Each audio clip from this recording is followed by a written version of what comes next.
remarkable, irresistible, Erie. Andy, take it away. Hello, folks.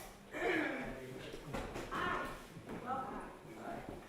So this concert has been in the works for 2 years, and it was the result of my friend Nancy over there and myself taking a tour. Taking a tour clear across as far as we could go during COVID and visiting as many Erie sites as we could. And out of that came a trip, which I started and George Ward improved. Thank goodness. Meantime, we had to learn all the songs. They're not the normal songs we would associate normally with now, because many of them were written by George and some other folks that you might be familiar with, like Jean Ritchie and Berggren. But we put them together in a narrative that tells you a bit about the history of the people along the river. So, how many of you know what those boats are? You don't know those boats? You know those boats?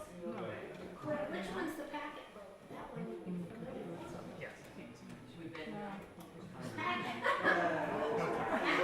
Cast too loud. Which one's the packet? The one with the windows. That's the one that the people took along the Erie to go from city to city.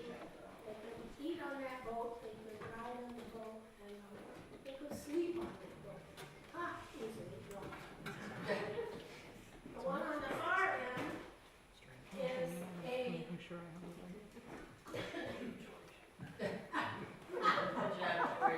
it's basically a cargo boat, normally called, isn't it the boat?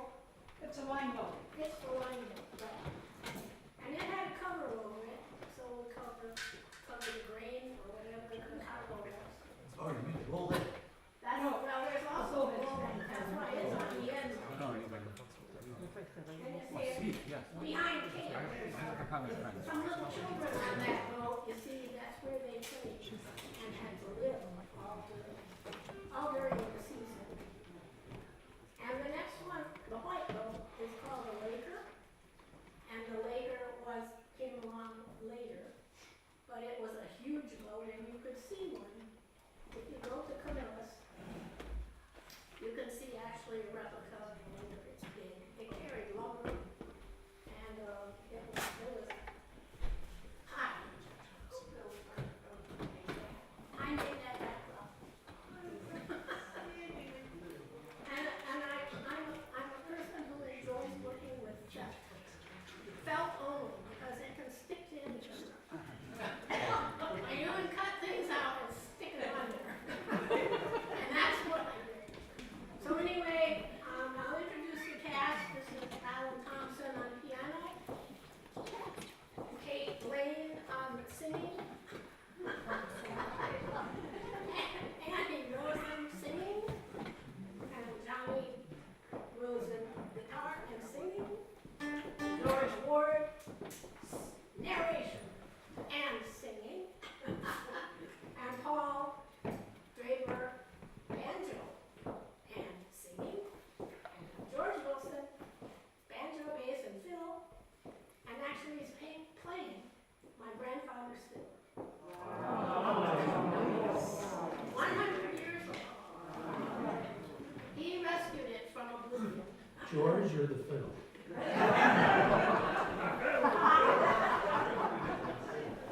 So anyway, thank you all for coming. You got the best introduction.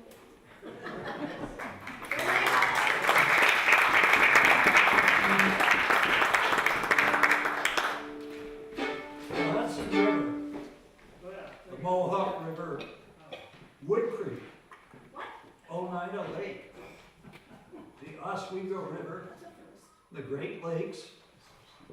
Together, they form the only natural waterway from the east coast of the U.S. to the vast interior of the continent.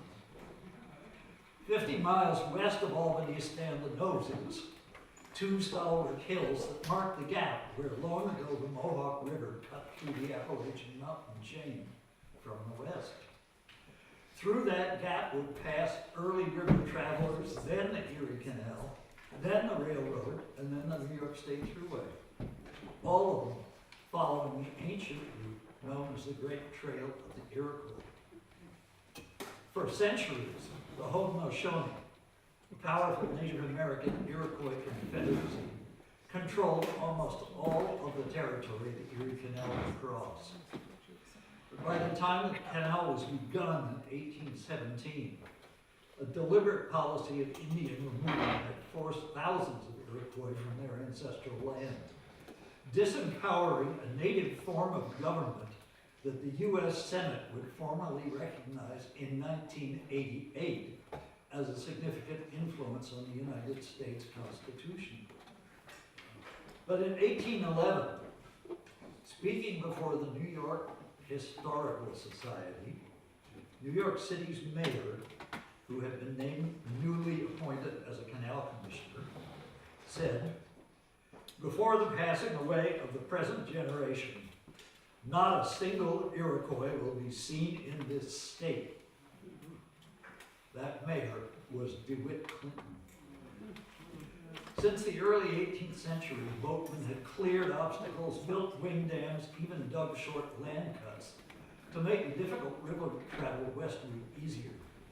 But the first major effort to build a true water highway west began with a surveying journey by bateau in 1792 by 9 men representing the Western Inland Lock Navigation Company. Never profitable, that company was still the first major effort to achieve what the Erie Canal would achieve 33 years later. When the long house people worked this land, far from the flats and levels, they traveled west, promising best the war with the Huron rebels. But the Erie made Northern Indian Blain, and the first great inspiration built a bark canoe and reaching inland navigation. From the sea to the heart of the nation, built a bark canoe and he paddled it through, reaching inland navigation. Hudson crossed the sea from the Zuyder Zee to the mouth of a mighty river, and he dreamed of a northwest passage grand till the prospect made him shiver. But the rocky walls of Cohol's Falls put a cramp in his cogitation. But he named his stream, and he left us a dream of an inland navigation. From the sea to the heart of the nation, what he named a stream, and he left us a dream of an inland navigation. All the trappers, the traders, the soldiers, and the priests, seeking riches, souls, and glory, took the same trail west, and they did their best. They found the same old story. It's as hard on your back, though you stuff your pack full of Bibles, furs, musket balls, and rations. And they cursed when they prayed, they'd have jumped at the trade for an inland navigation. From the sea to the heart of the nation, and they cursed for they prayed, and they jumped at a trade for an inland navigation. When the British generals sailed for home, their backsides bruised and bloody, General Washington came off the run round the wild frontier to study. Said he, this land will take a mighty hand. They listened till he'd spoken, saying trade's the best way to bind the rest, with a chain that will ne'er be broken. From the sea to the heart of the nation, saying trade's the best way to bind the west, with a chain that will ne'er be broken. From the banks of the Pinnacle in 92, first before fear the Constitution, 9 men sailed west in a river bateau to start the revolution. and the great and the small in the one boat all changed the face of the newborn nation. Put a scratch in the hide of the Empire State for inland navigation. From the sea to the heart of the nation, with a scratch in the hide of the Empire State for an inland navigation.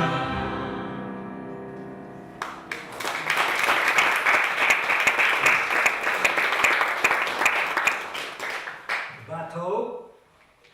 To Mohawk River travelers before the canal era, that simply meant a heavy-duty, shallow draft workboat, rowboat, anywhere from 20 to 50 feet long, usually pointed at both ends. A three-handed bateau meant a boat with a crew of three, two out forward to row or pole as the river demanded, the third to swing the bow of the boat to this side or that with a powerful steering oar instead of a rudder. Driving such vessels upriver against wind and current was thirsty work. Paying was simply a fact of life. The quality of available drinking water was frequently questionable. General Philip Schuyler's 1792 survey expedition for the Western Inland Lock Navigation Company included 9 men in a single three-handed bateau. 3 were the boatmen. 3 were Schuyler and 2 fellow representatives of the company. And 3 were the experts, a surveyor, a carpenter, and a millwright. There were no canal engineers in pre-Erie Canal America. Philip Lord Jr., researcher for the state, found the following items listed as part of that one bateau's provisions. Wrap your mind around this. 2 5-gallon kegs of Madeira wine with glasses, a 3-gallon keg of brandy, miscellaneous kegs of rum and spirits. Liberal quantities of spirits were also purchased, according to account fragments, at taverns along the 100-mile route. That for 9 men for 14 days.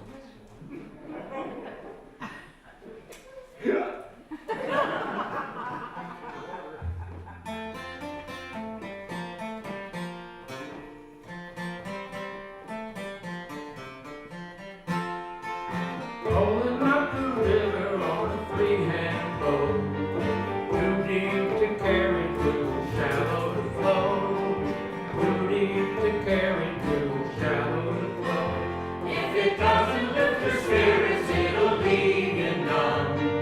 Yes, you're for the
Schenectady was a frontier settlement, having its origins as a trading post. Using canoes, traders, trappers, and hunters used the Mohawk River to carry trade materials west. They returned with furs to be sent overland from Schenectady to Albany. As water traffic increased, so did the building of boats, docks, and warehouses along the Benikill, a branch of the Mohawk River at Schenectady. It was here that the Durham flat-bottom boat was built to carry 16 tons of freight, improving upon the earlier bateau, which could only carry 3. Both were pushed upriver with poles, however, both also had a square sail for favorable weather. In 1819, the warehouses and docks on the Benikill waterfront were destroyed by fire. Businesses started moving from that district toward the new center of Schenectady, as soon as construction of the Erie Canal was set to pass there. The corner of State and Dock Streets would become a busy basin. Packet boats filled with passengers coming from Albany on stagecoach, and immigrants with their baggage booked passage on line boats for their trip to the west. With the Erie Canal fully opened in 1825, the ancient route to the west by way of the Mohawk River itself was largely forgotten.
Were long, clumsy affairs drawing very little water.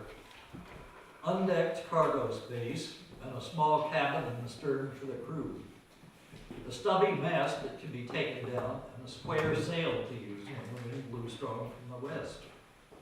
Going upstream, like the bateau, those boats had to be poled, but by men walking along narrow catwalks. Those men were a hard crowd. Those crews lived their own lives. They worked along the Mohawk River from Schenectady to Rome.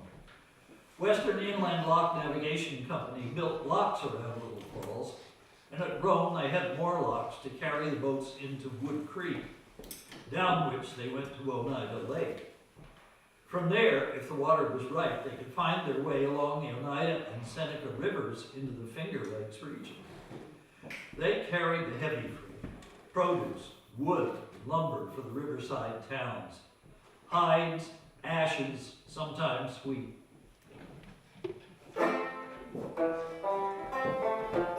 Going up river on a Durham boat, push them poles, hitch up the rope, and I never stay afloat. Going up river on a Durham boat.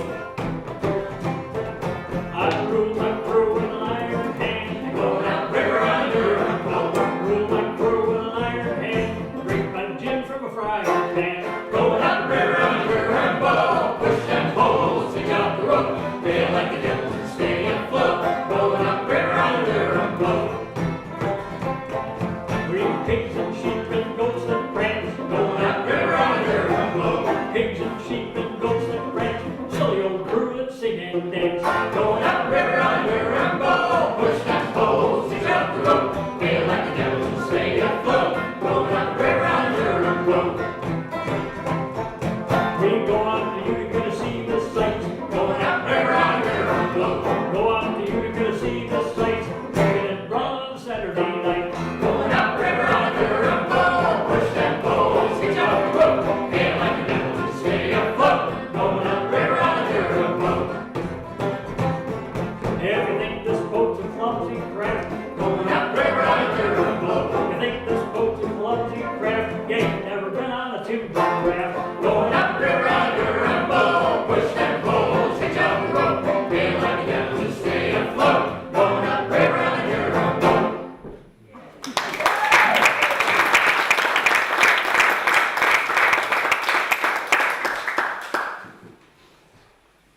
Then there were individual stories.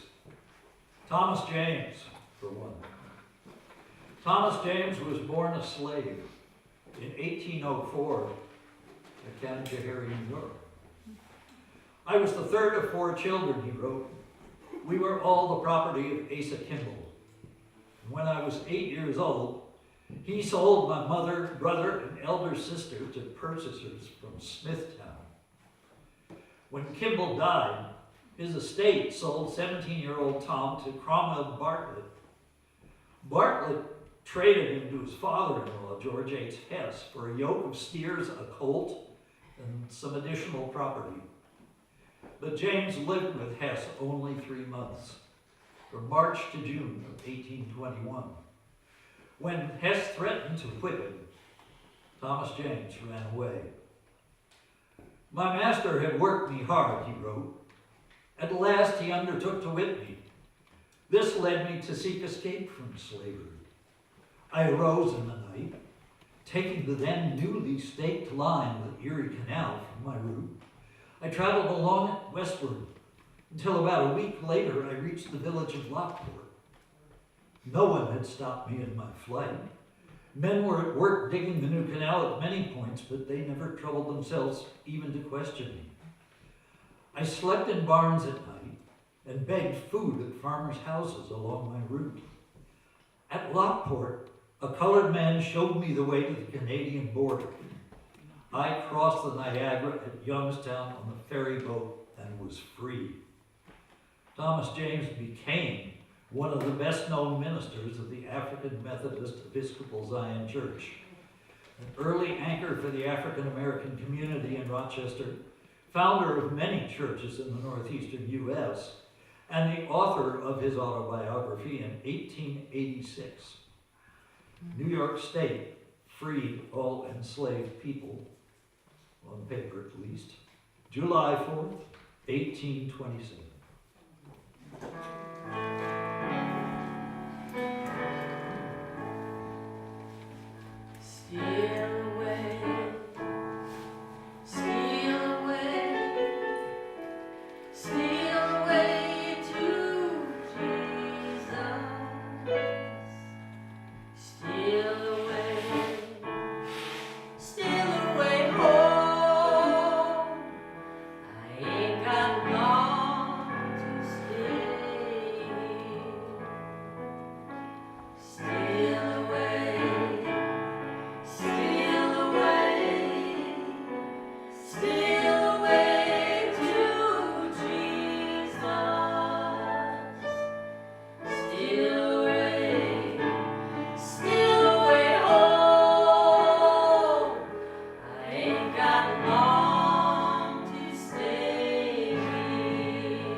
the trumpet sounds within my soul.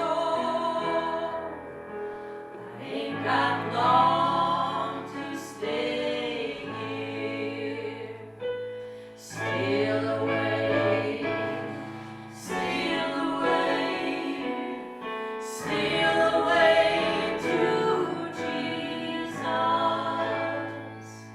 Steal away, steal away home. I ain't got long to stay here.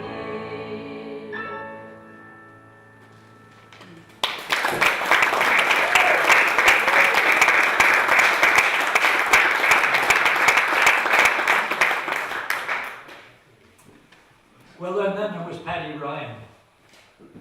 Born in 1853, Patrick Henry Ryan. There's a name for an immigrant for you. Brought to West Troy, New York, what we now call Watervliet, at the age of 8 from County Tipperary in Ireland. He may have worked as a young man both as a canal lock tender and as a blacksmith. But in 1874, Patty Ryan opened a bar on the side cut in West Troy. It sported a sign inside reading, "All the fighting done here, I do." The side cut allowed access from the canal to the Hudson River above Albany itself, and was used by canal captains seeking to be towed downriver to New York City by steam tug. By Patty's time, the side cut had become notorious, called the Barbary Coast of the East. Its short length offered 29 saloons in a space of 2 blocks. Hey, Albany. Canal boat captains often signed on crewmen for their fighting prowess, and runs made on time meant money in their pockets. Delays at locks were frequent, and the question of which boat would be first in line was often determined by the strength of a boat's crew and by their willingness to fight for the place. When such rugged crews reached West Troy and the side cut, they were paid off. Many spent most of their earnings within those 2 blocks of cheap whiskey and other temptations, getting into further fights, passing out, perhaps falling into the canal, frequently all 3, local trifecta. Patty Ryan, though, had made a name for himself in local bare-knuckle boxing matches, and he came to the attention of Jimmy Killoran. Killoran was the athletic director of Rensselaer Polytechnic Institute. Befriended and guided by Killoran, Patty became a fighting legend beyond the side cut. On June 1st of 1880, he became the heavyweight champion of the world, defeating Englishman Joe Goss at a bout in West Virginia. But he would hold that title for a bit less than 2 years before he lost it to the legendary John L. Sullivan, himself a child of immigrant Irish parents.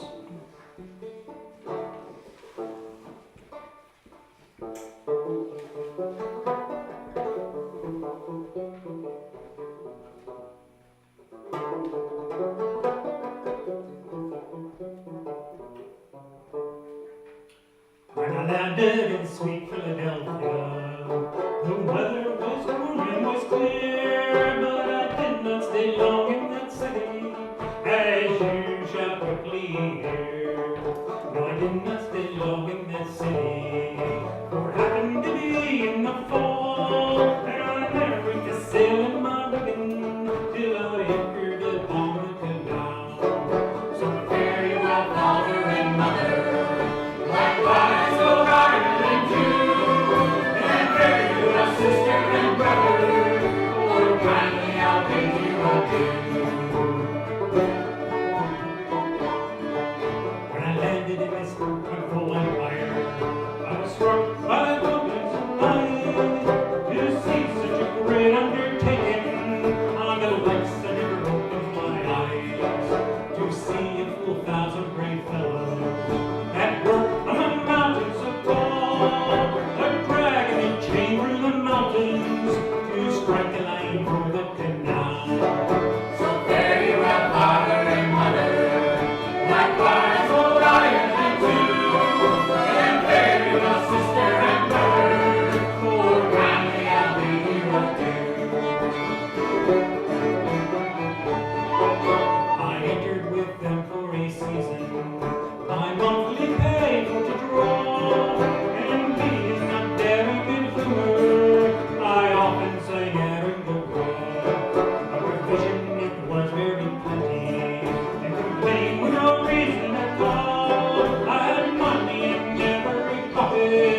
while working upon the canal. So fare you well, father and mother, likewise old Ireland too, and fare you well, sister and brother, oh kindly I'll bid you adieu.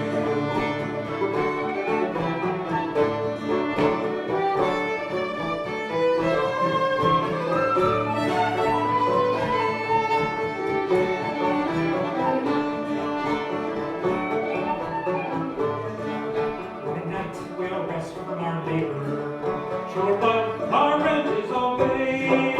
We lay down our pick and our shovel, likewise our axe and our spade. We all sat a joking together. There was nothing our minds to enthrall, and happiness being this world. Well, I'm sure it's on the canal. So fare you well, father and mother, likewise old Ireland too, and fare you well, sister and brother, more kindly I'll bid you adieu. So fare you well, father and mother, likewise old Ireland too, and fare you well, sister and brother, for kindly I'll bid you adieu.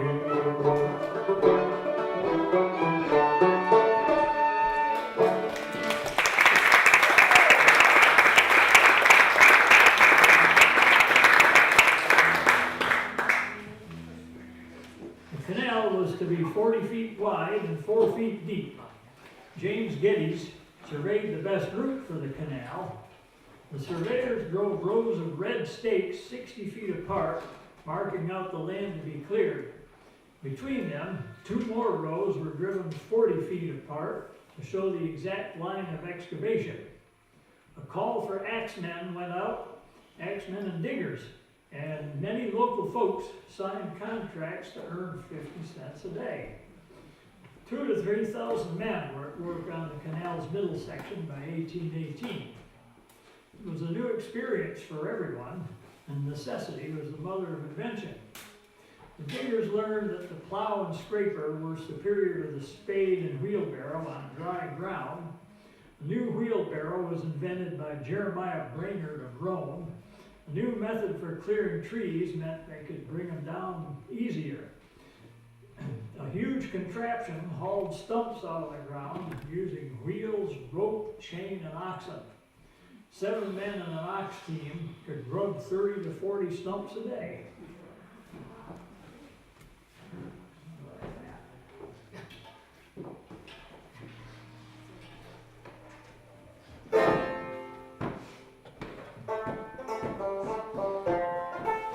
We're digging a ditch through the mire, the muck, and the mud. The mud is our principal hire, and our pants are boots and our necks.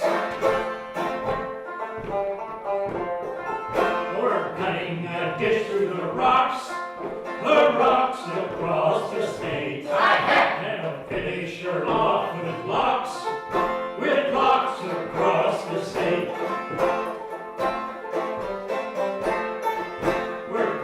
A ditch through the gravel across the state. So the people can freight, they can travel across New York State.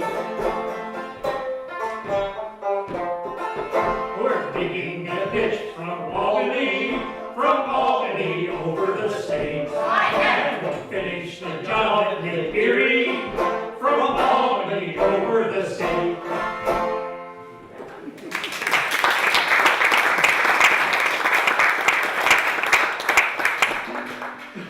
I was born on a boat. I ain't got no recollection of Mom. Dad was the captain on the old Utica along the short haul line. Since I was 13, I've done the cooking for him. He died when I was 15, and since then, I've been working mostly on the canal. I guess Dad left a little bit of hell in me. I learned to take care of myself pretty good, so I get along. And if I don't like the man I hire out with, I just quit him, and I get myself another job at Lucy Cashdowner's agency at Bentley's Bar in Utica.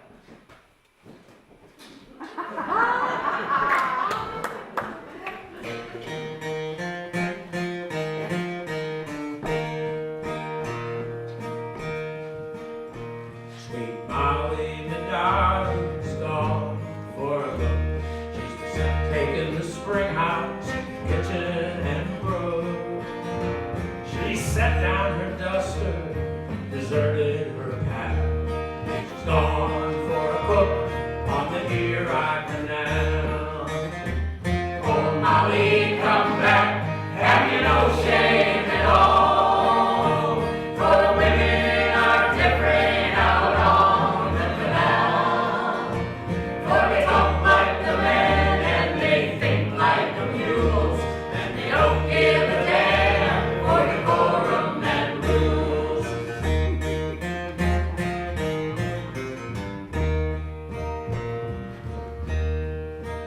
Well, the day that flash captain came sauntering by, with rum on his breath and a twinkling eye, he was singing the glories of summers aglow.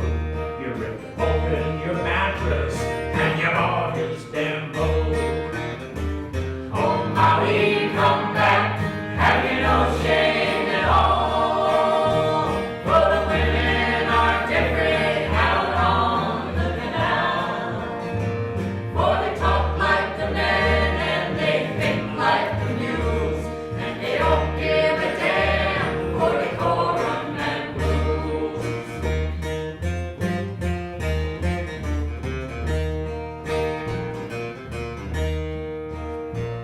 Now the cows miss the lilt of your voice in their ears. The garden's a picnic, chipmunk and deer. Our children, they run ragged through schoolhouse and church, and my bed is as cold as the eyes on a perch. Oh, Molly, come back, have you no shame at all? For the women are different out on the canal. For they talk like the men and they think like the mules, and they don't give a damn for decorum and rules.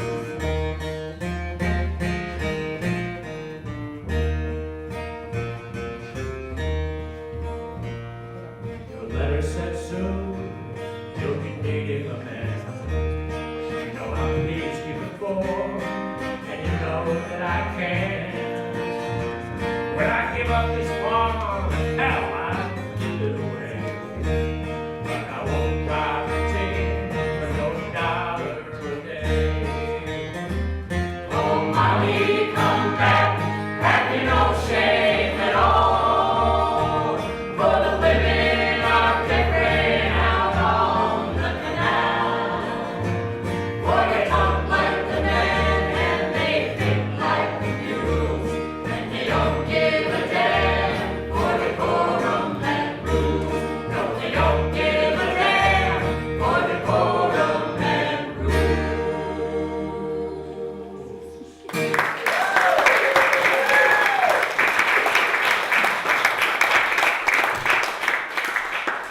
The digging of the canal began in Rome on July 4th, 1817. It was a necessary choice. From Salina, now a suburb of Syracuse in the west, to Frankfort, east of Utica, a 70-mile level requiring no locks could be built. For in 1817, it was unclear just how the necessary canal stonework, locks, aqueducts, bridges, and culverts could be built. Hydraulic cement that could set and harden underwater would not be known in America until a year later, with Andrew Barteau's discovery and the subsequent patent by the young canal engineer Candace White. A lock was to be 2 walls of stone, cut precisely by stone cutters and laid up by masons. Hydraulic cement would then hold the stones together. The floor of the lock was hewn timber 1 foot thick, covered with a 3-inch plank, over which was another flooring of 2-inch plank, fitted together and spiked down to prevent leakage. John Wooden was born in Fisher Ferry in 1890.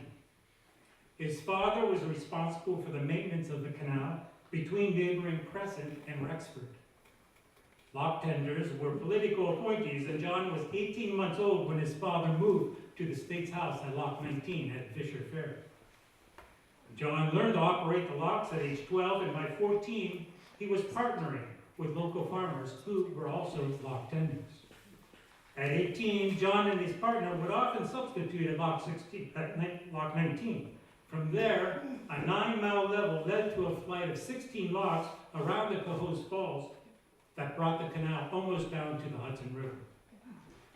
Working the midnight to 8 a.m. shift, John would hear eastbound boatmen holler, "Lock tenders, give us lots of water. We want to get through the 16s before dark." An extra swell of water from the lock when the gates were open would give the downbound boats additional momentum.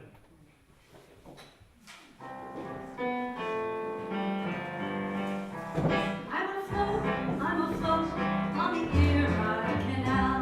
Its wave is my home, and my scow waits them all. Off up with your hats, give 3 cheers, now 3 more. I'm afloat after 4 months on shore. I fear not for breakers, lean on the wave. Towpath to steer on, boat hook to save, and there is a lovely landsman up where the captain has orders to take him all safe. Come by with the mare, keep her head to the wind, and I warrant we'll soon leave the snails all behind. Off up with your hats, now give cheers 3 times 3. I'm afloat, the canal is free. You're afloat, and the cook's getting tea. Oh, the night is pitch dark, and the rain has cut loose. There's a fear of our scow, she swims on like a goose. But to her is the swash of Governor Clinton's big bitch. She has braved it 6 years under Captain Saltfish. By the blue painted packets they passed us themselves, they up and they bumped. Can't still our bows with the darkness around us and the bridges below. The raging canal is bringing onward with me.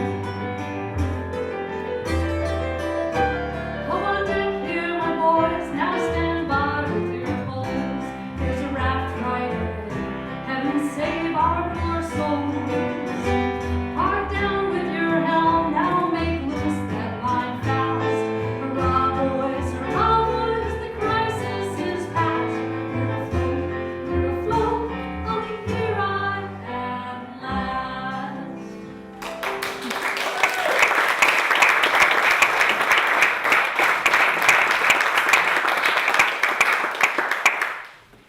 In 1831, there were 3 daily packet boat lines between Utica and Schenectady, a distance of 80 miles, that made the trip in about 22 hours. The daily line between Utica and Rochester, 160 miles, made the trip in 46 hours, and the daily from Rochester to Buffalo, the 93 miles, was accomplished in 24 hours.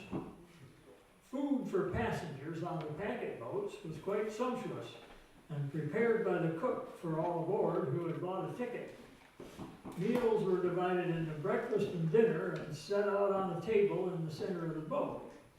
Both meals offered a variety of protein selections, which might include steak, bacon, sausage, ham, fish, scrambled eggs, cheese, along with boiled cabbage, squash, potatoes, turnips, cornbread, white bread, pancakes, both wheat and buckwheat, served with sorghum or maple syrup or honey. Beverages included coffee, tea, milk, and cider. Meals for the crew, especially on the freight boats, included fewer choices.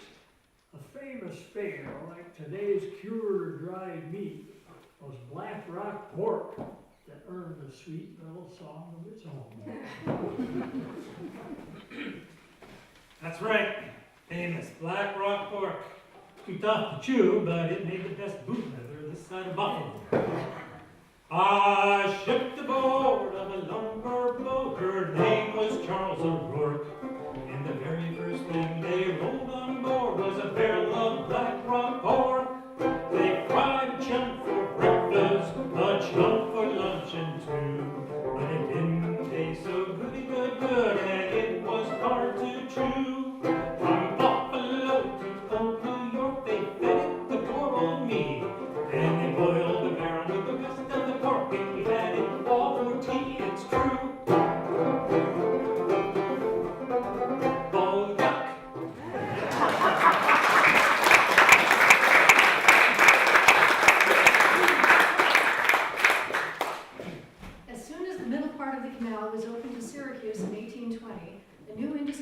boat building and boat repair created dry docks along the route. They were rather small operations, turning out a few boats a year. Each yard made one type of boat with its own design feature. At first, boats were styled after English narrowboats or other European styles, but it wasn't long before the design evolved into a half dozen basic American styles. Different kinds of wooden boats served different purposes on the water highway. In 1843, an inventory count of canal boats was done and reported that 2,126 canal boats were ready for the season. These included the packet boat for passenger travel, the line boat, operated by freight lines, which hauled freight as well as immigrants and their possessions westward, the bullhead that had a cabin-like cover running the full length of the boat to protect the cargo, such as flour and grain, the Laker, which was built for the enlarged canal and had a covered below deck and upper deck for freight and lumber, and the scow. More than one kind of scow was built. The most important was the New York State scows used for repair on the canal. Often called the hurry-up boat, they were assigned to specific sections of the canal where they moved back and forth, performing all sorts of maintenance.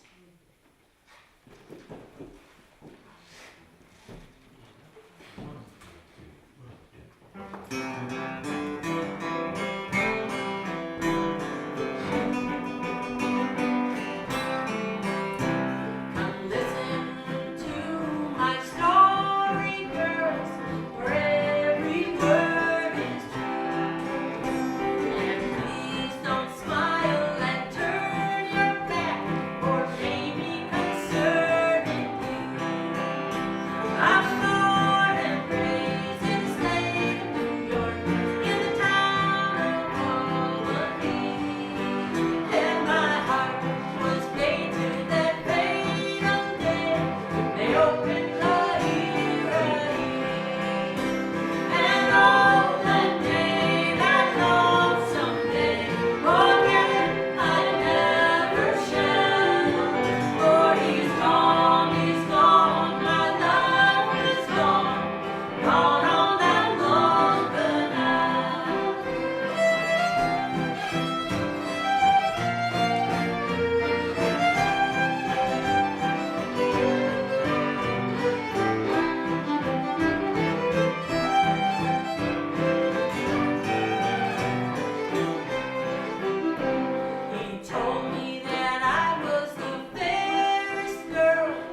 was a heavy wooden sled with ironclad runners that carried the front of the load of logs. That load itself was cradled and chained to heavy skid poles whose back ends dragged on the ground. 2-horse team could haul a load of sometimes 20 logs piled 7 or 8 feet high, weighing 5 tons or more. The driver sat on top of that load. When enough timber was cut, but hauling wouldn't get ahead of the men, it was up to me to team it out of there. Down that skid road we graded and then iced over. Teamed it. We always teamed it. I want you to walk down that awful steep road with me just one time, because it was there. Chains on the runners and chains on the skid poles. I had a horse fall down on me one morning and slide 1/8 of a mile. Why, you must have been just a young fella back then. I was 14. I guess you was.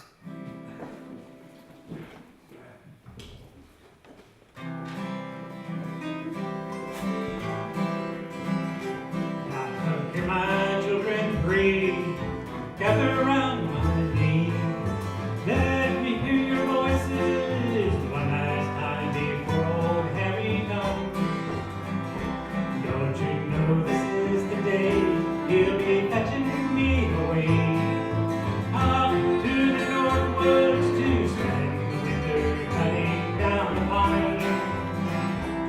Now when the trees are thick with snow, be thinking of me then, till when as the ice goes up, then pray that I will soon be home again. So take up your saws and axes, for the winter's coming round. It's up to the shanty lads to cut the tall pine down. Now when she was just 16, I married my Irene. We just a young lad looking for the proper thing to do. But before the child had come to the lumber camps I'd gone, saving all my money, begging for the build a decent home. Now leaving her to manage, she seemed so frail and young, but she did work and she had a child and moved on in line. So take up your saws and axes, boys, winter's coming around.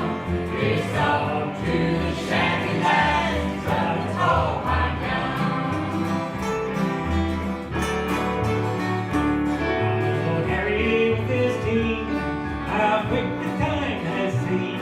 There's ice along the river, I feel like there's cold within my heart.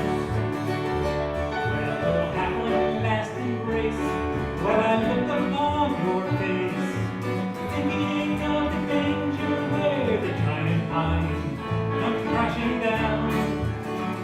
There'll be such a jolly crew of lads that'll dance and sing each day. But how can I be merry then, dreaming just to be so long away? So take up your saws and axes, boys, winter's coming round. It's up to the shanty lads to cut the tall pine down. So take up your saws and axes, boys, winter's coming round. It's up to the shanty lads to cut the tall pine down.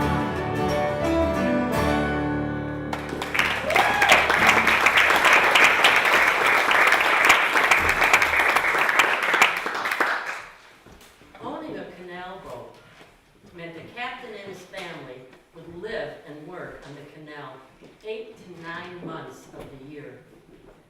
The line boat was a freight boat working for an agent and would pick up and deliver cargo back and forth on the canal. They also carried immigrant passengers and their possessions en route west. The family's living quarters were in the back cabin, and the off-duty team was in the bow stable. The husband was the captain, his wife the cook, and they would hire on 1 or 2 crew who would either be a steersman or a driver. Children were also on board, and those who were 12 years or more would become part of the cruise, the boat's crew. There were many jobs on the canal boat. Children could steer, blow the horn to warn the lock tenders, use the bilge pump, and clean and paint the boat. Even though the space on the boat was limited, children played card games, checkers, and made their own toys. Small children were tied to the boat to keep them from falling into the canal. Living on the constantly moving boat meant that the children had to be taught by their parents until they could attend school in the winter months. Learning to read and write and cipher was enhanced by all that they saw and the friends that they made as they floated along the canal.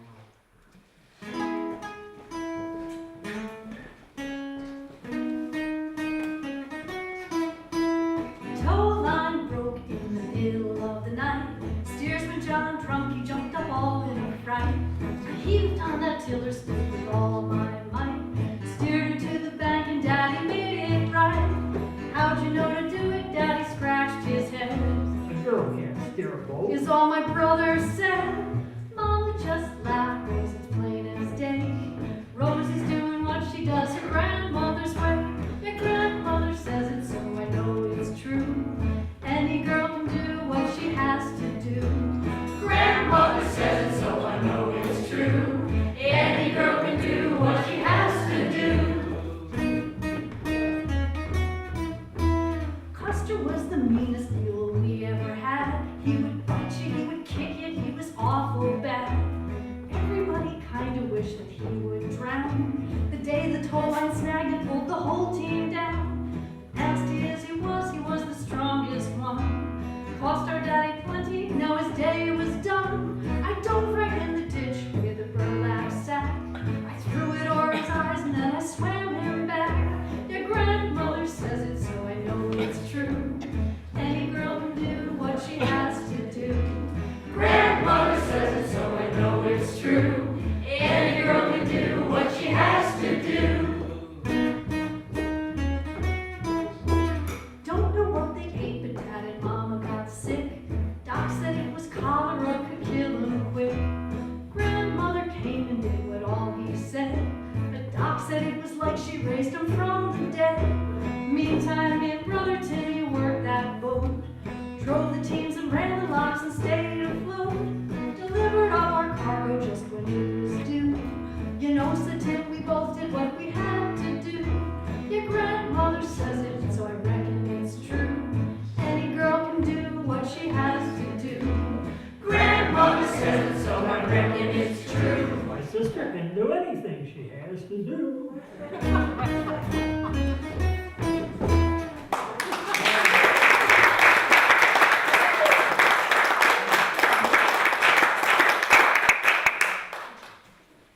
As the Erie Canal got more use, it needed enlargement and more water. Its reach and influence was soon extended by means of connecting lateral canals. The Black River Canal, connecting the western side of the Adirondacks with the Erie, was started in 1836 and finally finished in 1855. 35 miles long, it had 109 locks on its climb up the Lions Falls at the edge of the Tug Hill Plateau. You can still see the famous 5-lock Lansing Field combine today from the towpath trail at Boonville. The Black River itself was a critical supplier of water for the Erie, while also extending the reach of the new canal over 40 additional miles into the North Country. On the lateral canals, as on the Erie itself, breaches were a constant concern. When canal walls gave way, as occasionally they did, precious water rushed through the opening and canal travel came to a standstill. A breach might be less than a boat length to several hundred feet long. A boat could be stranded for a day to several weeks. Boatmen and their families, accustomed to these interruptions in traffic, just settled down for the duration. If several boats were waiting to be put through a lock, a little colony would be formed. And this will give the men and women folk a chance to catch up on chores and repairs and to visit back and forth to share the news. And the young fry, they'd do all right by themselves too, since almost anywhere they could get out their fishing gear, slide down the canal bank and fish for trout or eels.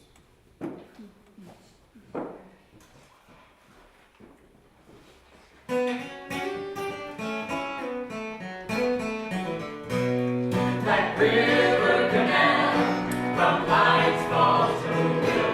That river canal from Boonville down the road. 109 lots, more than lots of lights. Don't make the Black River Canal. Going north and west from Lake Ontario. Black River helped the region to go. The otter and the moose, the freedom and independence too. Black River Canal, from Lights Falls to Boonville. Black River Canal, from Boonville down the road. 109 lots, more than lots of lines don't make the Black River Canal. 10 years in politics got it off the ground, and another 20 to build it strong and sound. Sawmill, gristmill, and the tanneries saw 50 years of prosperity. Black River Canal, from Lights Falls to Boonville. Black River Canal, from Boonville down the road. 109 lots. More than lots and lots that make a Black River Canal. Time for the lumber and block for the bark. Spars made of screws for the ships of the blue. Live it low, turn around and pay your toll. Return with diamonds and gold. Black River Canal, from Lights Falls to Boonville. Black River Canal, from Boonville down the road. 109 lots, more than lots and lots to make the Black River Canal.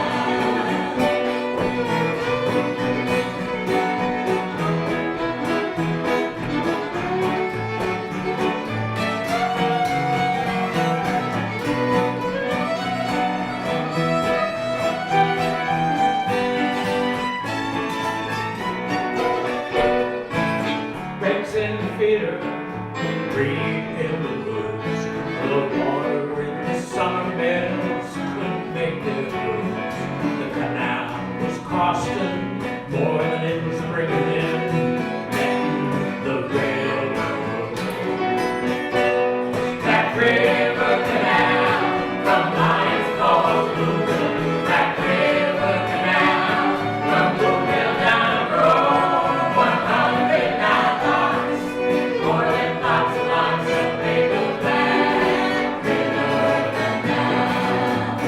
Make a Black River Canal.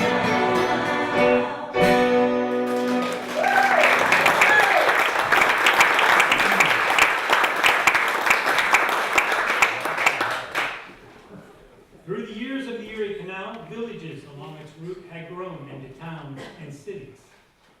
Rochester became the first boom town, with its population increasing from 300 to 8,000. As boats traveled along the canal, stopping for supplies, folks went to various canal-borne entertainments like country fairs and minstrel shows. And another popular event was the circus. In the early 1880s, Sig Sautel reorganized his original rolling wagon circus and planned a new itinerary using the canal as his route. He made his original base of operations on 2 canal boats in Syracuse and later moved permanently to Homer, New York. Performances were described as first class and conducted upon purely honorable principles. Clean fun. Sig showed delighted the multitudes with its colorful array of animals and characters, including Kenora Barata, the sylph of the floating water. His 2 boats had large letters painted on the sides, Sig Sautel's Big Shows.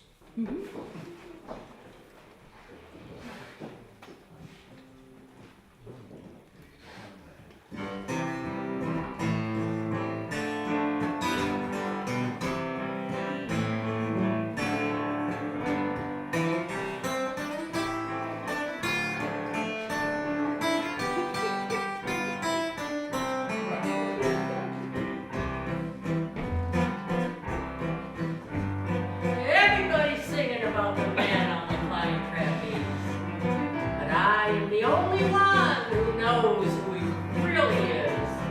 Listen, once I was happy, but now I'm forlorn, like an old coat that is tattered and torn, left in this wild world to weep and moan, betrayed by a maid in her jeans.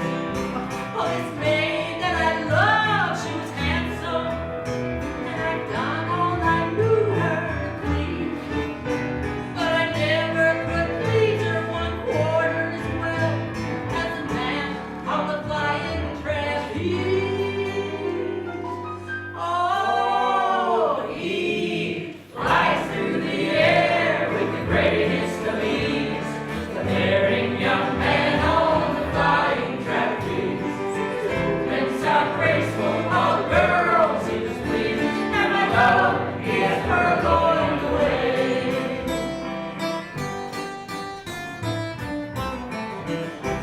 He played with the mist like a cat with the mouse. His eyes would have dressed every maid in the house. Perhaps he is better betrayed as a louse, but still people came just the same. He smiled from above on the people below, and one night he smiled at my love. She winked back at him, and she shouted bravo as he hung from his nose up above. Oh, he flies through the air with the greatest of ease, the daring young man on the flying trapeze. His movements are graceful, all girls he displeased, and I love, he has purloined away.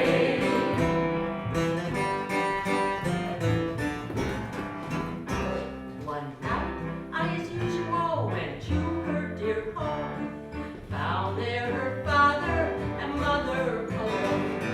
I asked for my love, and soon they made known. To my horror, she had gone away. She packed up her box and eloped in the night with him with the greatest of ease. From 2 stories high, he lowered her down to the ground on his flying trapeze. Oh, he flies through the air with the greatest of ease, the daring young man on the flying trapeze. His movements are graceful, all girls he displeased, and my love, he has purloined away.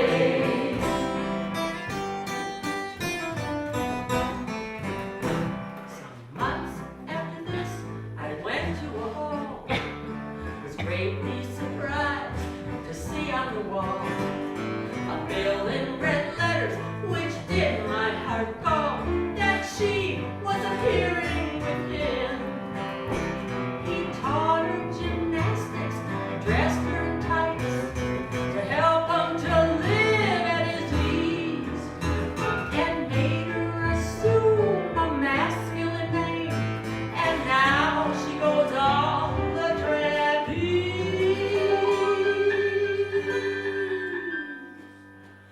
Oh, she flies through the air with the greatest of ease.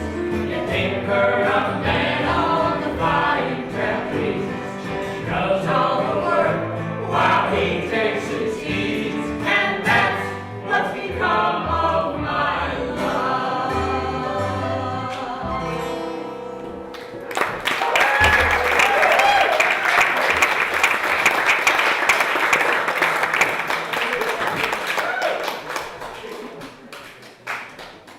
When the 94 miles of the middle section of the canal from Utica to the Seneca River were completed, decision had to be made on how to proceed. There's plenty of water in that little section to fill the ditch.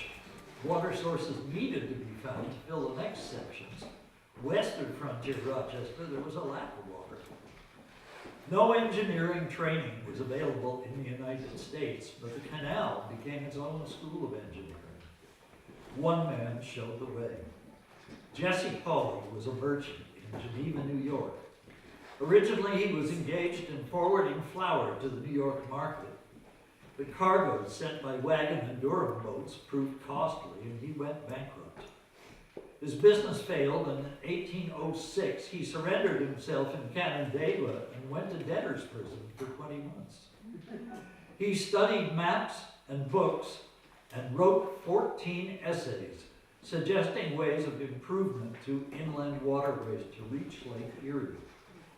Those essays were published in the Genesee Messenger in 1807 and 1808, signed with Jesse Hawley's pen name, Hercules.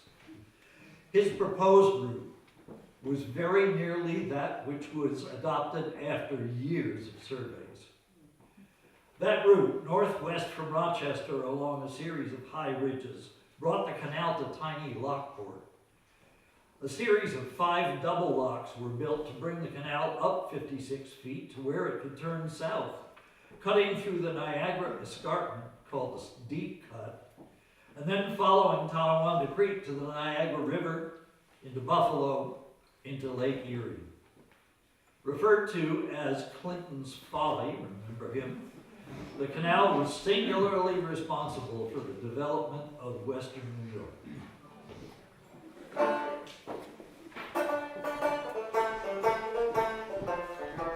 I've traveled all around this world in Tonawanda too. Been cast on desert islands and been black and blue. I've fought, let it bully run and wandered since a boy, but I'll never forget the trip I took from Buffalo to Troy. Just tramp, tramp, tramp, tramp, and tighten up your line. Watch the place for horse lines, it's on the music line. Whoa, back up, you not forget it, I never shall. I drove the team with Stradley, goes on the beer mountain canal. Oh, the cook we had on board the next at 6 feet in her socks, a bosom like a boxcar, rifled open the locks. The man was 60 songs was she, slept on the floor, and one night she'd go to sleep, oh, suffering house would snore. And tramp, tramp, tramp, tramp, and tighten up your lines. Watch the playful horse flies, it's on the music line. Whoa, back, duck, you not forget I never shall. I drove a team of stabbing moves on the Erie Canal. Oh, we shipped aboard at Buffalo, bound for old New York. The first thing ever they rode was a barrel of black rock pork. From Buffalo to Albany, they followed the poor old me. Then they rode around, listen to where they bring them all for tea. And it's tramp, tramp, tramp, tramp, and tighten up your lines. Watch the playful horse flies, it's on the music line. Whoa, back up, you not forget it, I never shall. I drove a team of stabbing moves on the Erie Canal. One night on the Erie, I could not sleep a wink. The crew, they all wore down on me, for I refused to drink. Oh, dreadful storms, terrible fogs, forget it, I never shall. For I'm every inch a sailor lad on the Erie Canal. Just tramp, tramp, tramp, tramp, and tighten up your lines. Watch the playful horse flies, it's on the music line. Whoa, back down, you not forget it, I never shall. 'Cause I drove the team with Spanish news on the Erie Canal. When we arrived in Buffalo with Sally, Jack, and Hank, we greased ourselves with tallow fat, we slid down on the plank. Oh, the girls are in the police gazette, the captain's gone to jail, and I'm the only summer sea cook left to tell the tale. And it's tramp, tramp, tramp, tramp, and tighten up your lines. Watch the playful horse flies, it's on the music line. Whoa, back up, you not forget it, I never shall. 'Cause I drove the team of Spanish news on the Erie Canal.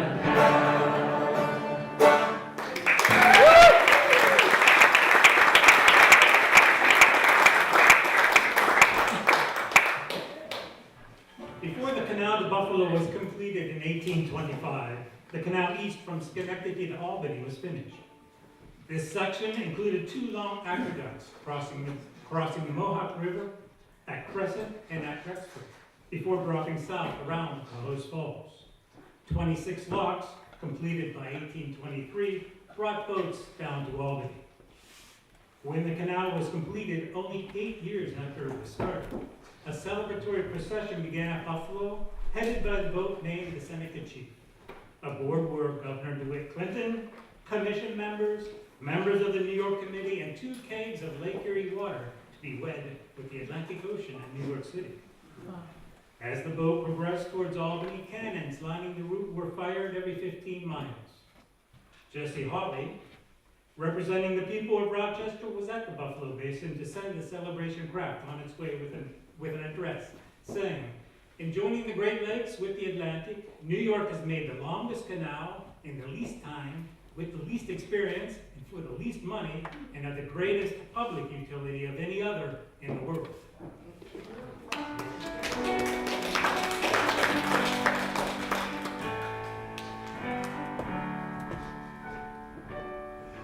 There is not in this wide world a valley so sweet as that vale in whose bosom the bright waters beat. Oh, the last rays of feeling and life must depart ere the bloom of that valley shall fade from my heart. Ere the bloom of that valley shall fade from my heart. Let the day be forever remembered with pride that beheld the proud Hudson to Erie alive. For the last sands of time from his glass shall descend ere a union so fruitful of glory shall end. Ere a union so fruitful of glory shall end. Yet it is not that wealth now enriches the sea, where the treasures of art and of nature convene. It is not that this union our coffers may fill. Oh no, it is something more exquisite still. Oh no, it is something more exquisite still. 'Tis that genius has triumphed and science prevailed, where prejudice flouted and envy assailed. It is that the vassals of Europe might see the progress of mine in a land that is free. The progress of mine in a land that is free. All hail to a project so vast and sublime, a bond that can never be severed by time. Now unites us still closer, all jealousies cease, and our hearts, like our waters, are mingled in peace. And our hearts, like our waters, are mingled in peace.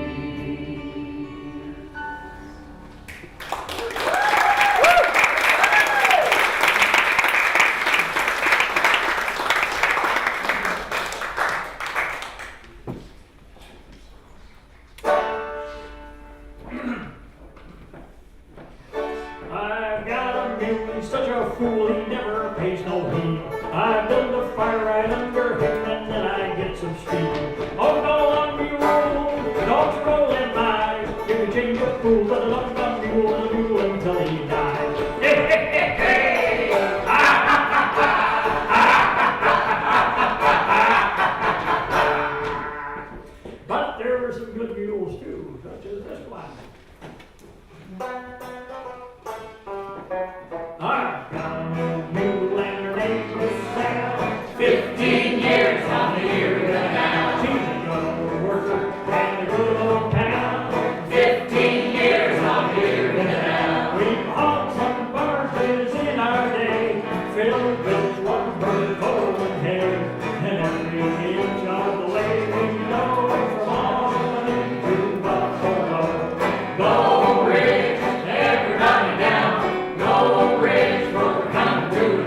one cartwheels down. 15 years on the Erie Canal. Get up there, gal, past that block. We'll make it roll before 6 o'clock.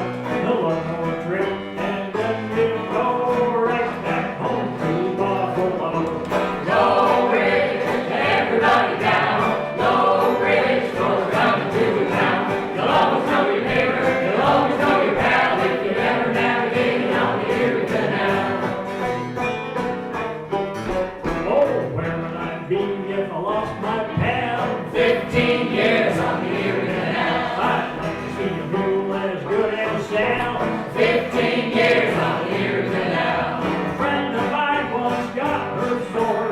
Now he's got a broken jaw. For she let go with an iron toe. Disappeared in the Buffalo. Low Ridge, everybody down. Low Ridge, for we're coming to town. You'll always know your neighbor, you'll always know your pal if you ever navigated on the Erie Canal. Oh, I don't need to call if I want my shell. 15 years on the Erie Canal. She drops from her stall like a good old gal. 15 years on the Erie Canal. I eat my meals with Sally each day. I eat beef and she eats hay. She ain't so slow if you wanna know. She put the buck in Buffalo. Low Ridge, everybody down. Low Ridge, for we're coming to town. You'll always know your neighbor, you'll always know your pal if you ever navigated on the Erie Canal. Low Ridge, everybody down. Low Ridge, for we're coming to town. You'll always know your neighbor, you'll always know your pal if you ever navigated on the Erie Canal.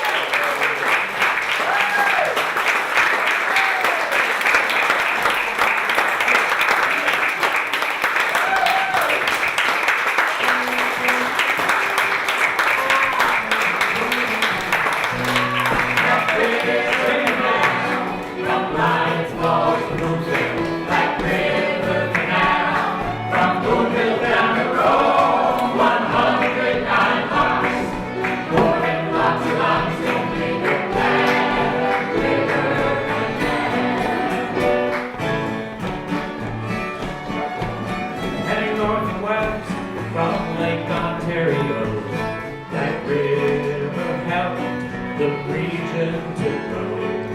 Led by the deer, the otter and the moose, the beaver and the independence. That river canal from Pioneers Falls to Bluefield. That river canal from Bluefield down the road, 109 miles.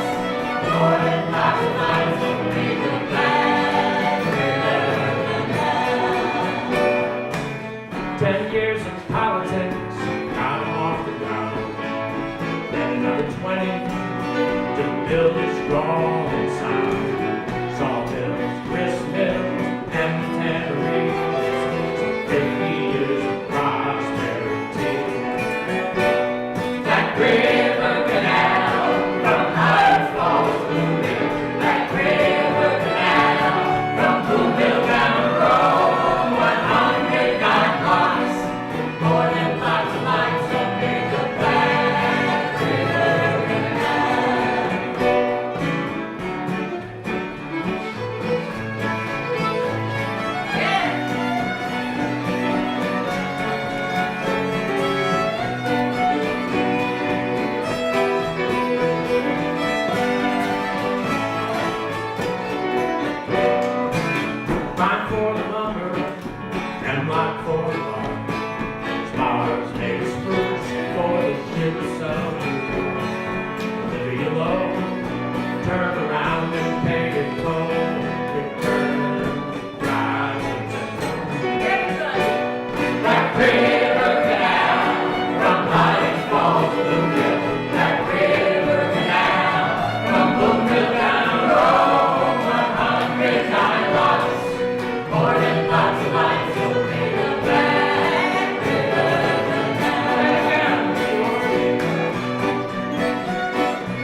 Ducks in the feeder, reed in the woods.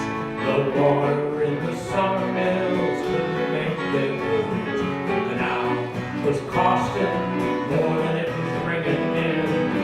Then the railroads went in. That river canal from Pines Falls to Woodville. That river canal from Woodville down the road. My country down lots, more than lots and lots don't make a Black River Canal.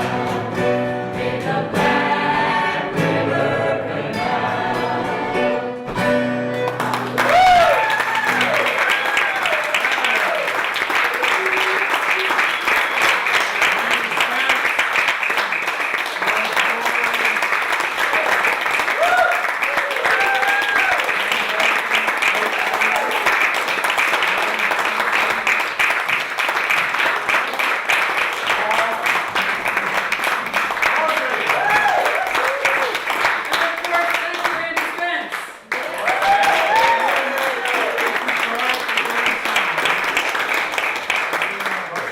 Thank you all for coming. There are refreshments if you'd like to take some home with you, or eat them on the way, or, chat here for a few minutes. Many hands make light work. If you can take your chair and fold it to either side, that would be